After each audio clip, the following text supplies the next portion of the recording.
হচ্ছে বালতির point. Floor থেকে উচ্চতা রাখা আছে 30 ইঞ্চি, আর কনসেন্ট্রেশন কোপ রাখা আছে 48 ইঞ্চি। আর শাওয়ারের যে পয়েন্ট এটা 3 থেকে 4 ইঞ্চি নিচে। আর এটা হচ্ছে ফ্লাশের পয়েন্ট, এটা হচ্ছে বদনার পয়েন্ট। এটা আমরা ওই পাশ থেকে ট্রান্সফার করে দিচ্ছি আর কি।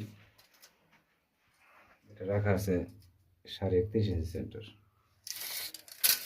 আর ফ্লোর থেকে উচ্চতা সেম দেওয়া আছে 12 ইঞ্চি। এটা হচ্ছে বেসিনের পয়েন্ট।